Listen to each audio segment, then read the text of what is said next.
I am Chandra Jagan Mohan. Today we'll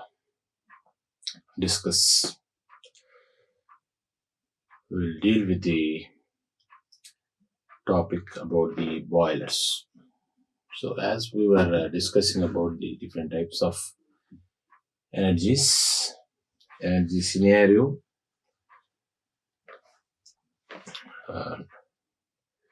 we have discussed about the thermal stations, we have discussed about the nuclear plants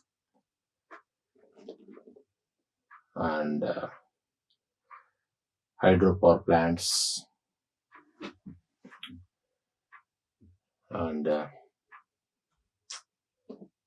different turbines we have used in the hydropower plants, in the thermal plants, and in the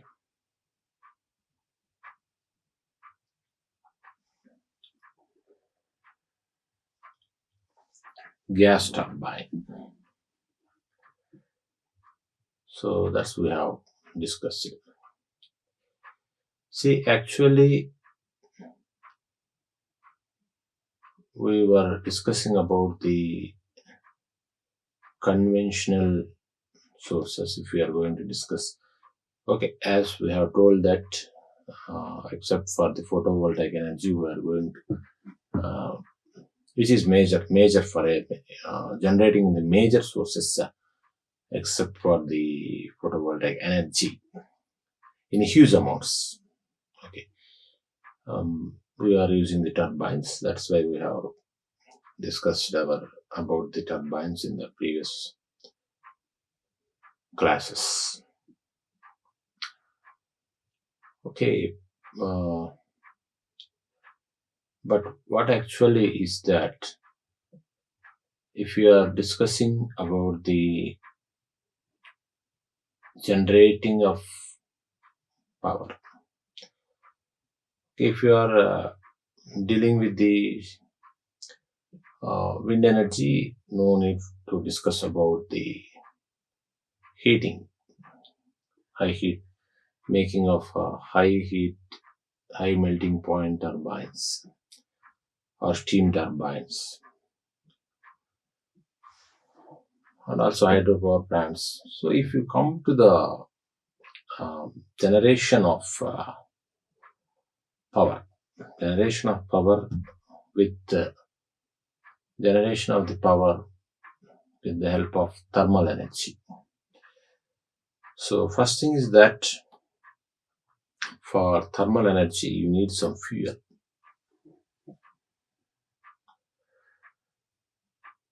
See, if you are not operating with thermal energy, so if you go to the solar thermal energy also, so if you are not operating with the thermal energy,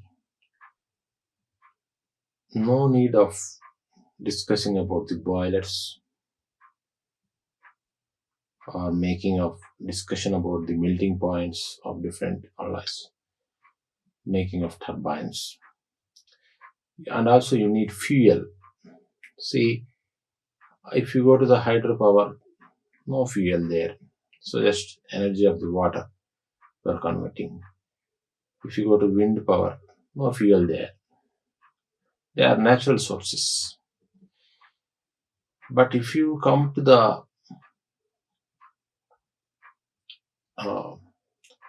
thermal energy, okay, solar thermal energy, there are also no fuel, but there is need of boilers. If you normally in conventional methods, not going to the non-conventional or renewable energy source, in non-renewable energy sources, in conventional methods, if you are going to use the thermal energy for generating the power, you're going to use the thermal energy for generating the power, so you need fuel. So okay, in nowadays we are going to use the waste biomass. Okay, so that is not uh, as good as using the fossil fuels, but only the thing is that we are able to use the wastage. Okay, so here if we are going with the conventional methods, non-renewable methods of especially with the dealing with the thermal, the help of the thermal energy. If we are dealing with the thermal energy, we need fossil fuels. So that's what we actually started. The bulk production of power generation uh, is actually dependent totally, even for today, it's totally dependent on the thermal energy, especially on the coal. So we are not going to touch the biomass and the energy from the waste, and mm, nuclear. Okay, even the nuclear fuel, you need mining. Okay. So if you compare these fossil fuels, especially in the thermal energy, the fossil fuels play a major role. The first comes to the coal, gas, oil. Next, they will come. If you are using the gas, especially LPG gas, liquid petrol gas, so where you will cool that gas to minus 60 degrees, minus 160 degrees centigrade, and compressing its quantity to 1 by 600th. So whatever you are using in our LPG gas, you are using in your houses, it is having weight. Normally gas means it will not have that much of weight. It is having weight because it is compressed to that extent, 1 by 600th. Normally I am talking about which we are using in the thermal power stations. Generally I am telling. So that is good for they will you can observe they will emit less pollution when compared to the coal, when you compare the coal. That's common, anybody can observe. So if you go to the gas, the releasing of flue gases you cannot find, actually you cannot find. And if you are using the coal, everybody can say the smoke, so much of smoke is coming. And if you are using the oil, especially crude oils, we'll be using crude oils. Yes, the persons who are using their vehicles, two-wheelers, four-wheelers, they know they will emit carbon dioxide, carbon monoxide, all these things, all the flue gases. So it is very good to use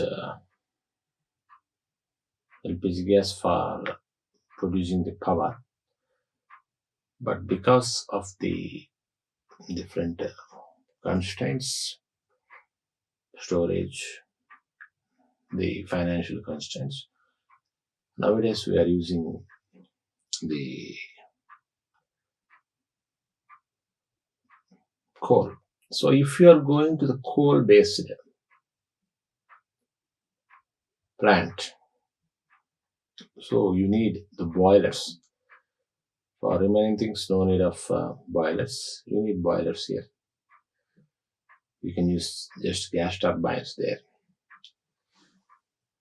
So there are different boilers, different types of boilers we are using in our thermal plants.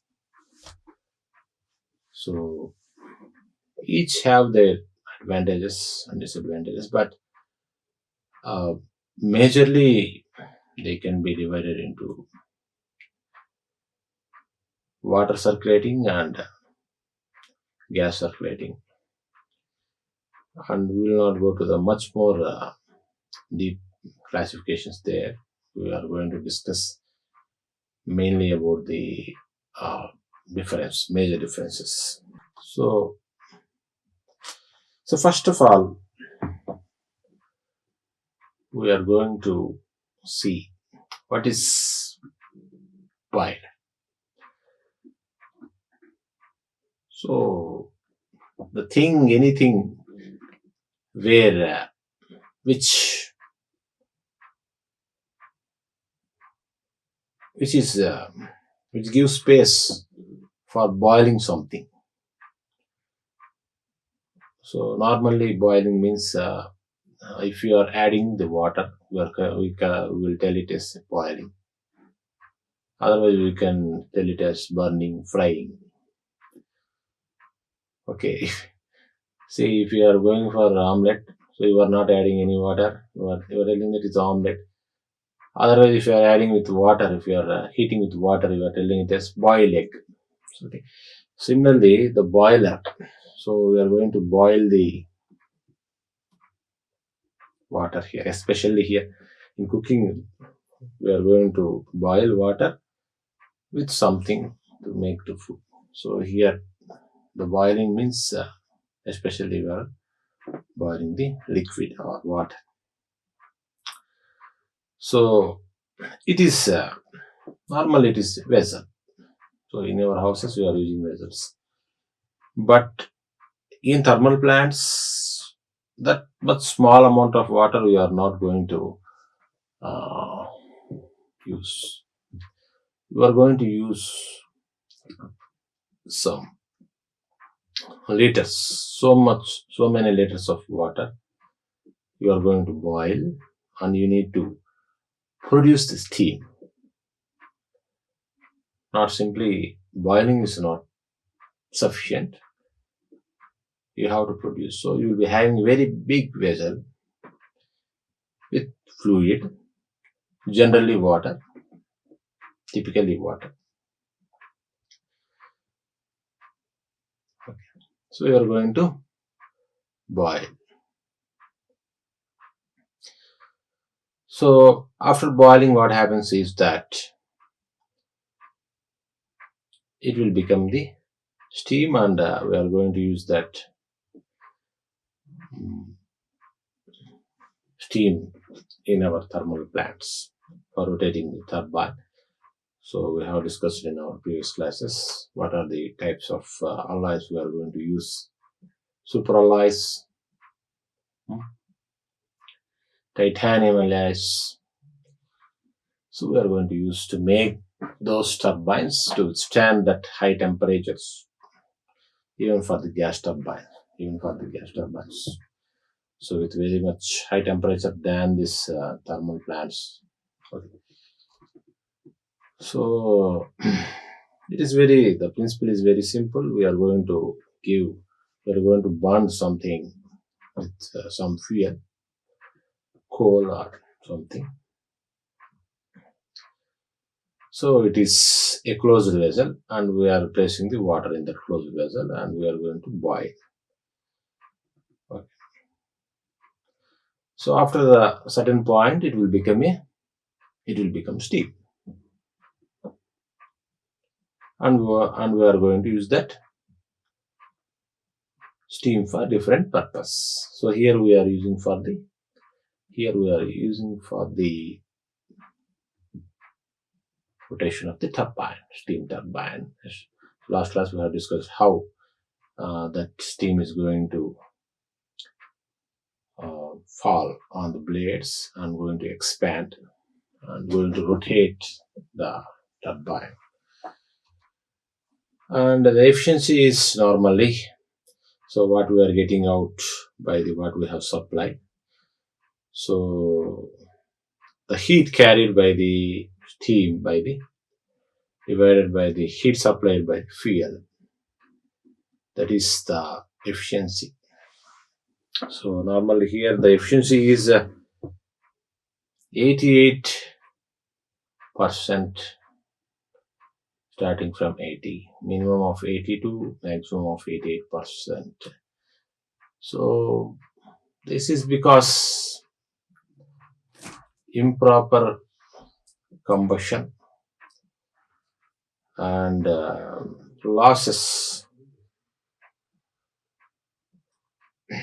of radiation and defective combustion. See, there will not be any perfect transmission. If you take heat energy or any energy, there will be some losses. Electrical energy, there will be some loss. So their loss is converted into heat. Here, the heat is dissipated. So 100% efficiency will not be possible anywhere. So similarly here also the efficiency will be from 80% to 88%. So because of that radiation and improper combustion, incomplete combustion. Okay, even though we are taking some precautions, so this boiler especially we are using for the, when we are using for the coal as the fuel. So we will be taking some precautions to increase that efficiency. So we will be pulverizing this coal, and then after that we are going to allow it to burn. It will drastically increase the its combustion efficiency. Even after that, you will be having some losses in the steam, in the boiler, efficiency of the boiler. So after pulverizing means we are going to make that coal just like a powder, and then we are going to burn that coal. And after that also we will be having some improper combustions. Okay, because of that you will be having the efficiency of the steam boiler is less than 90%. So for increasing this efficiency only, we will be having different types of boilers. Even then it will not increase more than 90%. Okay, so there are as I said earlier, there are different types of boilers. So majorly you can differentiate into water tube and fire tube. So among these, again there are subdivisions which is suitable for different environments, different utilities, different availabilities of the thermal plants. But majorly we can classify them as the fire tube and water tube. So in the name itself, you can find that tubes will be there in the boiler. So one place the water will be circulating, that is in the water tube boilers, and other thing is that the fire will be circulating and water will be surrounding. First case is water will be circulating and fire or flue gases or hot gases will be surrounding this water tubes. In the other case, the water will be surrounding the fire or the gases which is circulating in the tubes. So just opposite things. Both have their benefits. Adaptability, based on adaptability and design. So if you go to the first thing, that is water tube boiler. It will not be like normal vessel. Yes, it is a vessel, but in that vessel there will be tubes where the water is going to be circulated.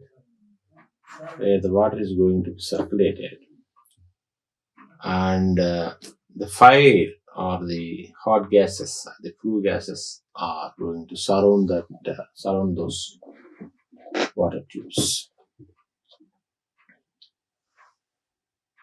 So that is the actually which is going to happen in the water tube boiler. And fire tube boiler, the gases are fire moving in the tubes and water will be surrounding this fire. So what is the advantage of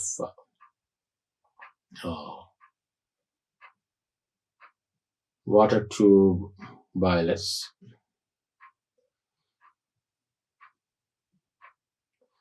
So it is having a very large heating surface. So that means the water will be circulating and fire will be surrounding. So probably more heating surface using with the more number of tubes. So because of this more surface, covering more surface, it will get heated very fast. It will get heated very fastly when compared to that fire tube. And this is having high efficiency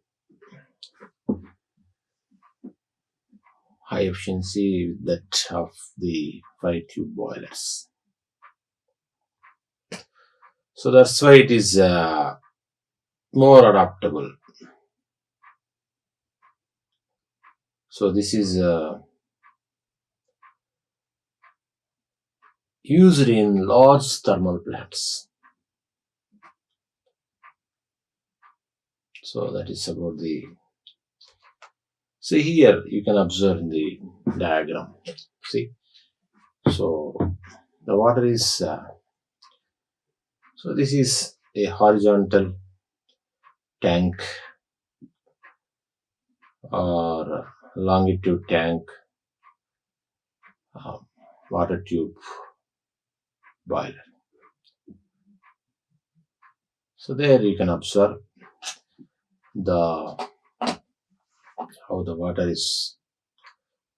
So the water is going to come down from here, and the fire is surrounding this fire, and gases are surrounding these tubes. You can observe it is surrounding, and the water will be moving down. It will be stored here whenever it is getting heated. So since the water become lighter because of heating. So the hot water will move up, and also the steam will be simultaneously producing with high temperatures. So the hot water and steam will move back to the cylinder, and hot water will be storing here, and steam will be storing above this water. So that is the simple mechanism, the basic simple mechanism in the horizontal tank water tube boilers. So if you go into deep, so this is the actual horizontal or longitudinal or Babcock Wilcox water tube boiler. They have invented this type of method. So again, in this there are so many subdivisions. So there you can observe here. So the drum. So that's why it is horizontal. So that's why it is called as horizontal. It is longitudinal, and this was invented by the Babcock and Wilcox. So the name is like that. So here you can observe it's the tank. So they have supplied the water, and you can observe the baffles, so such that these hot gases will circulate on the all sides of the tubes, not only below, upside also, like that. So the arrangement is like that. So it has to circulate. It has to cover the all sides of the tubes where the water is going to be circulated. So here the hot gases, because of the fuel burning, moving, and they are moving on the surface of the tubes and transferring the heat energy. So here if you observe, so the water from the boiler, from the drum, horizontal drum. So this will be coming down naturally because of the gravities. So which is cool. So there, this pipe is again connected with the horizontal pipes with less than 45 degrees angle. And why? Because so whenever they will become hotter, they will move up. They will move up into these pipes and move the water tube at this left edge, and they will ultimately move into the drum back along with the steam which is generated in this process. So again the water coming from this side down, and it will move slowly after gaining the heat along with the steam, and it will move slowly to the left tube, and slowly it will move upwards and it will reach back to the drum. It will reach back to the drum, and that's so simply we can say that. So at this right side of the drum you will be having cool water, and this left side of the drum you will be having the hot water along with the steam, and the steam will move and will be saturated at the upper drum. So from there we are having an outlet, we can collect the steam. So first we are this side we will be having cool water, and this side we will be having hot water, and you are feeding the water. So This is a simple method. So with this method, since there is larger area is coming in contact, so it will be getting heated hot very quickly. That's why the efficiency is also high. That's why this has been used majorly in the thermal plants. And so this is the procedure, whatever I have explained here. Okay. So that's the same thing happening. So first you are giving the water and it is going down here. After getting the water, after gaining the heat energy because of this flue gases, because of the fuel, burning of the fuel, they will slowly move upward in these horizontal pipes and they will reach the water tube in the left side and move again, reach back to the drum. So the steam will be going up from this water and it is collected from the steam outlet. So that's the simple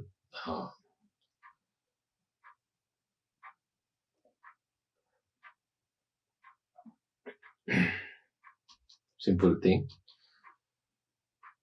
Next, if you go to the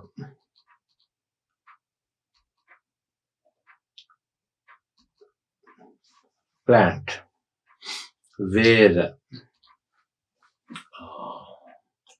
instead of water you are going to circulate the fire or gases, hot gases, so we are calling it as the fire tube boiler.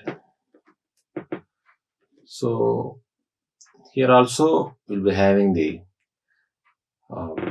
important type is that horizontal return fire tube boiler. So we have already know that the efficiency is less for this fire tube when compared to the water tube. So that's why this is suitable for the low capacity thermal plants. Suitable for the low capacity thermal plants.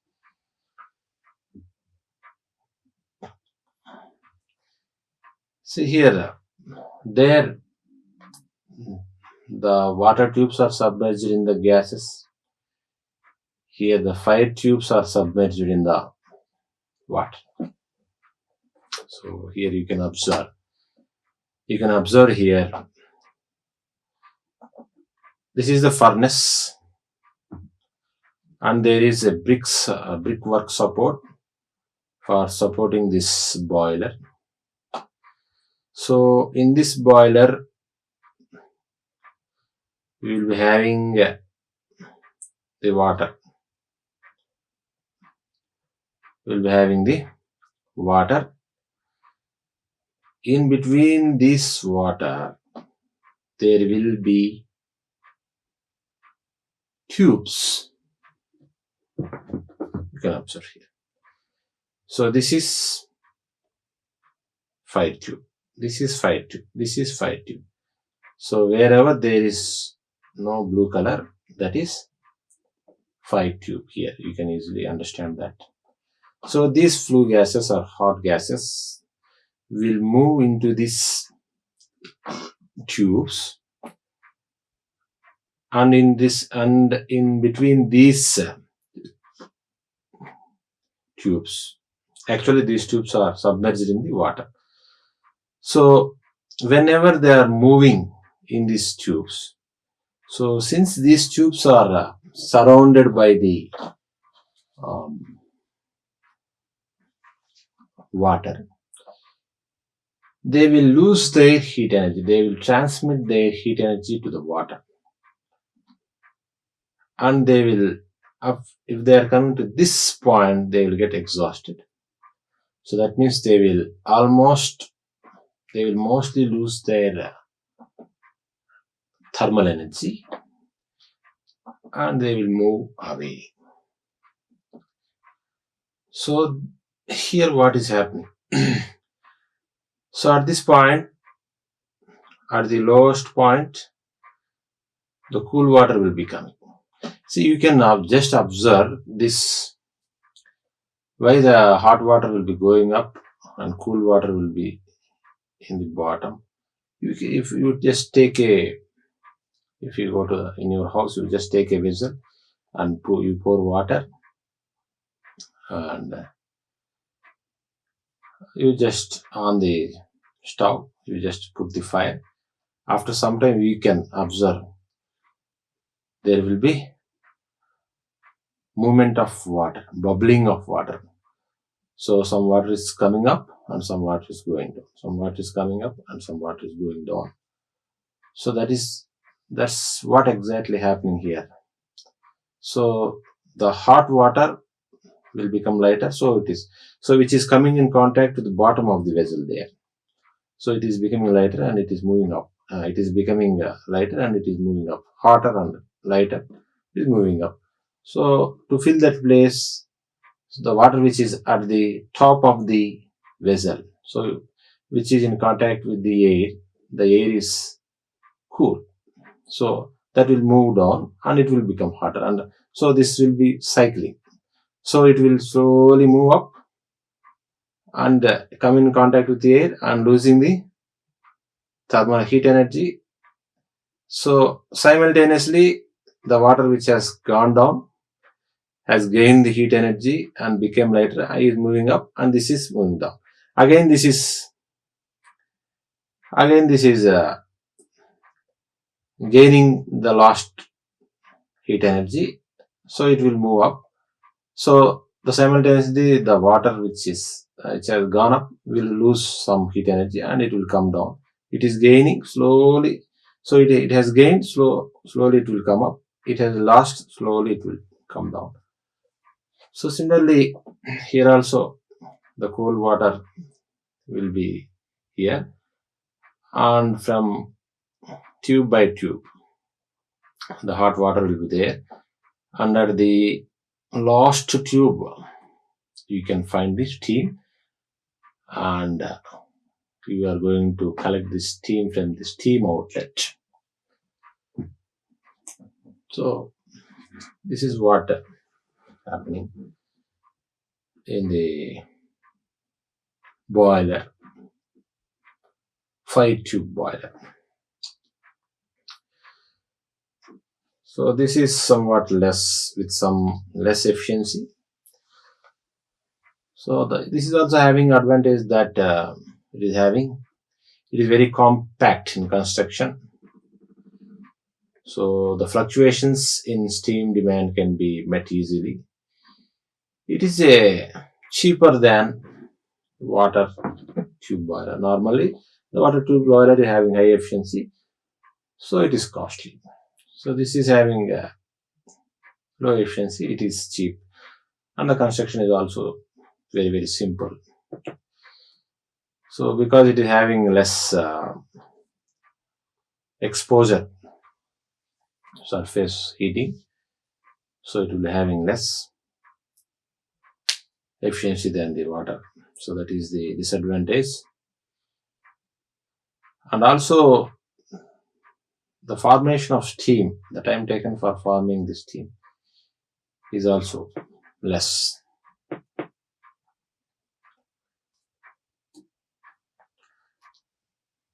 Okay, so next we will see what is the difference if you are going to use in thermal power plants or power generating. You are having different options. The coal is not so along with the coal, LPG is very good option because it is going to emit very less pollution. So how it is found means that is this is pressurized and cooled at minus 160 degrees centigrades and condensed and reducing its volume to 1/16 hundredth, 1 by 16 hundredths.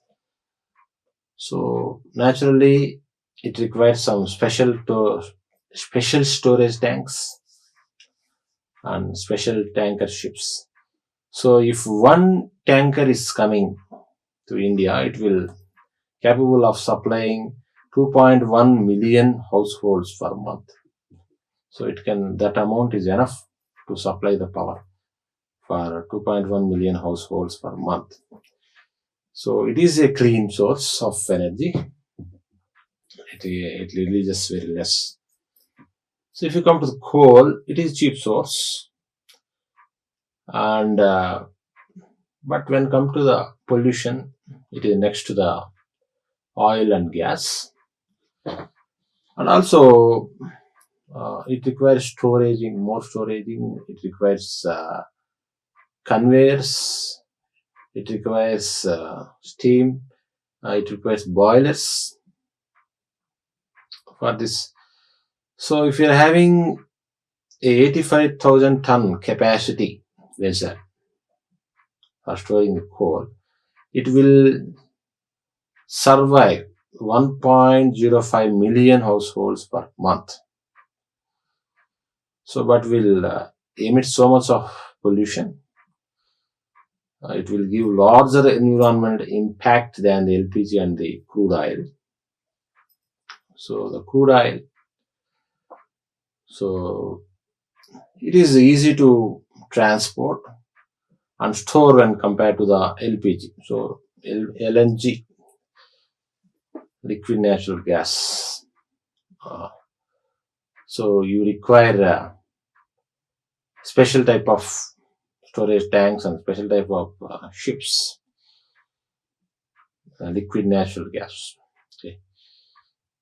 But crude oil is easier for transportation and storing when compared to the LNG. LNG requires special tanks, and coal you require a very huge storage place, and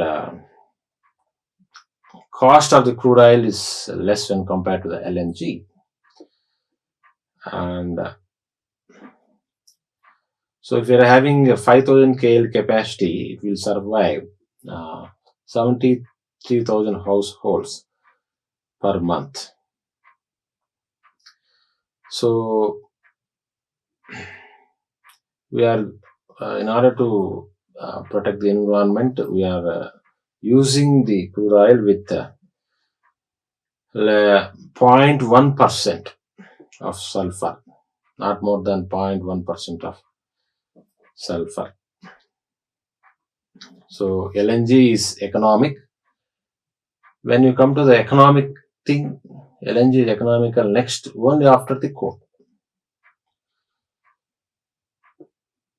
And environmental advantage is there for LNG. Coal is among these three things, coal is the most economical thing. Crude oil can be produced with, it is having more flexibility. So this last thing you can observe here, the environmental in the environmental aspect, sulfur oxides. So the coal is producing 100% sulfur oxide while generating the power. So, and oil is also producing 70%, and natural gas is producing 0 sulfur oxide. If you come to the nitrogen oxides, so coal is 100% and oil is 70% and LNG is 40%. If you come to the carbon dioxide, coal is producing 100% and oil is producing 80% and gas is producing 60%. Okay, this is for analysis of the pollution of these fossil fuels, so while considering a thermal plant production. Thank you for listening. Thank you very much. Like, share, and subscribe. Hit the bell icon for more updates.